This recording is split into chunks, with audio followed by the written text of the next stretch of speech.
Langkah terobosan Mbak Puan ini yang melihat bagaimana antara Demokrat dengan PDI Perjuangan yang sudah 20 tahun selama 4 kali periode Pilpres ini tidak menjalin komunikasi yang intensif. Yang dibahas itu tentu saja menindaklanjuti tawaran dari Mbak Puan, Mas Hasto, ya, mengenai kemungkinan dialog atau diskusi antara Mbak Puan dan Mas AHY, ya, bicara mengenai permasalahan bangsa terkini dan rencana strategis ke depannya. Kenapa pertemuan dilakukan ketika pemilu semakin dekat? Padahal jauh-jauh hari PDIP sudah menyampaikan melalui sekjennya bahwa dalam proses politik ke depan dia tidak akan pernah berkoalisi.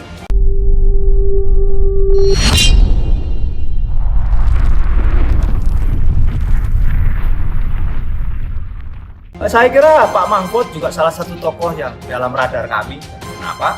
Beliau adalah seorang punya pengalaman empirik dunia birokrasi yang sejak zaman pemerintahan Gus Dur, ya. Dan juga dia dari kalangan kampus yang sangat-sangat kredibel. Dia ahli hukum tata negara yang cukup baik dan sangat sekali lagi sangat kredibel, dan kita lihat bahwa integritas juga sangat baik, sehingga itu malah itu juga menjadi satu yang menjadi pertimbangan. Bicara tentang Mahfud MD dari berbagai penjuru mata, very complicated. Pernah di eksekutif sebagai menteri, pernah di legislatif sebagai anggota dewan, pernah juga di yudikatif. Pak Mahfud adalah mantan ketua MK. 3 variabel ini yang saya selalu menyebut bahwa kalau bicara tentang kapasitas, bicara tentang kompetensi, bicara tentang integritas, bicara tentang track record, apalagi gelarnya profesor, ya, ahli hukum tata negara, ini yang saya kira memang Pak Mahfud sudah melampaui itu semua. Dan membangun komunikasi politik dengan yang namanya Demokrat, dan juga disebutkan PKS juga kan. Nah, kenapa hal itu sekarang dilanggar? Nah, pasti ada, kalau niatnya tadi dalam kerangka untuk kepentingan bangsa nggak ada masalah. Tapi kalau niatnya disengajakan untuk niat dan kepentingan yang lain, menurut saya soal etik itu penting. Memang sulit untuk kita pungkiri pertemuan tersebut berbau politik, apalagi jelang Pilpres. Jadi kalau misalnya kita lihat historical record-nya, memang PDI Perjuangan dengan Demokrat itu ibarat minyak dan air. Tetapi pertemuan nanti Puan dan AHY saya kira menjadi semacam jembatan tadi, menjadi semacam oase ya di tengah hubungan keduanya yang sepertinya sulit untuk diakurkan. Tetapi lagi-lagi menganggap pertemuan tersebut semata-mata urusan silaturahmi saja, saya kira juga tidak, ya pasti ada motif politiknya. Meskipun Zilvia, saya tidak yakin ada koalisi lebih jauh antara kedua belah pihak, karena menurut saya kedua partai ini sudah terikat dengan koalisi masing-masing, itu satu. Saya justru melihat Mbak Puan ini sedang memainkan strategi politik yang cantik, ya. Satu sisi mengirim semacam godaan politik kepada Mas AHY.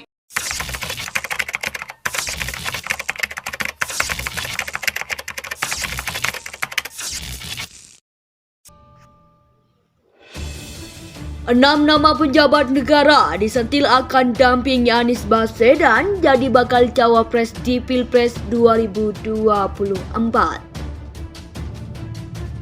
Menjadi salah satu bakal capres yang akan berlaga di pemilihan presiden 2024 membuat sosok pendamping Anies Baswedan atau bakal cawapres dipertanyakan. Siapakah sosok yang akan dipilih bakal capres dari koalisi perubahan tersebut? Menjadi seseorang yang pertama kali dideklarasikan sebagai calon presiden 2024, membawa beban tersendiri bagi sosok mantan Gubernur DKI Jakarta Anies Baswedan. Pasalnya banyaknya nama dari bursa calon wakil presiden atau cawapres yang digadang-gadang akan menemaninya di Pilpres 2024. Dikutip melalui kanal YouTube Anies Baswedan oleh ayojakarta.com pada 20 Juni 2023, diketahui bahwa terdapat 6 bakal cawapres yang sudah mulai dilirik oleh banyak pihak dan dinilai pantas mendampinginya. Lantas, bagaimana pendapat Anies Baswedan? Ternyata terdapat 6 nama yang disebut-sebut masuk menjadi kandidat kuat untuk mendampingi Anies Baswedan di Pilpres mendatang. Namun saat ini mengetahui adanya 5 nama tersebut, sosok Anies Baswedan mengungkapkan bahwa ia tidak ada rencana menyebutkan nama kandidat. Jadi 6 nama tersebut merupakan nama-nama yang sering dipasangkan oleh Anies terutama dalam berbagai polling survei. Pertama adalah Agus Harimurti Yudhoyono atau AHY. Sosok AHY yang berasal dari koalisi sama dinilai kuat menjadi kandidat tetap cawapres dari Anies Baswedan. Ya, beliau baik, bagus dari koalisi yang sama, terang Anies Baswedan.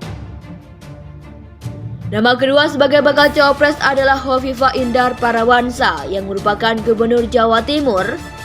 Menanggapi hal ini, Anies menyampaikan bahwa beliau merupakan sosok yang baik. Apabila menjadi bacawa pres juga bagus. Nama ketiga adalah Ahmad Heriawan atau Pak Aher yang merupakan mantan Gubernur Jawa Barat.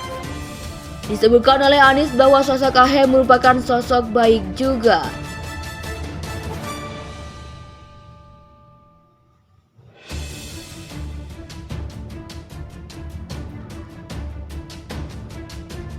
Nama keempat dan kelima merupakan Mahfud MD dan Sandiaga Uno yang saat ini aktif di pemerintahan pusat sebagai menteri.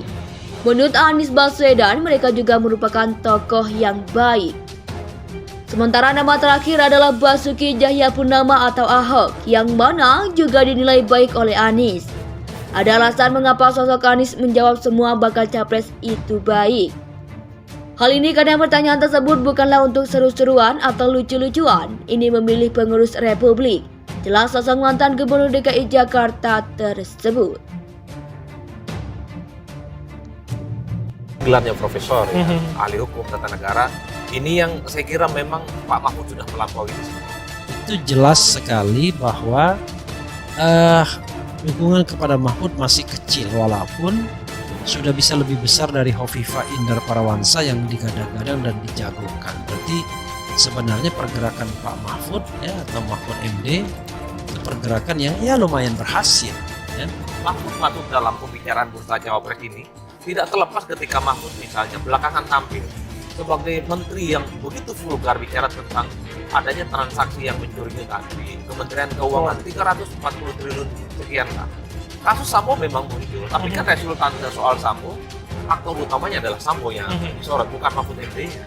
Tapi bicara tentang soal transaksi yang mencurigakan di Kementerian Keuangan, the one and only yang menjadi sorotan mendapatkan aplaus yang cukup luar biasa adalah Mahfud MD, bukan yang lain. Apalagi RDP Komisi 3 kemarin. Betul, apalagi dalam RDP itu seakan-akan Pak Mahfud MD ini adalah orang yang mampu menjadi oposisi dari dalam kepada DPR. Di tengah keengganan eksekutif bicara lantang head to head dengan DPR, Mahfud sebagai sosok yang lahir dan muncul sebagai antitesa, berani belak-belakan, berani head to head dan berani menantang DPR secara terbuka.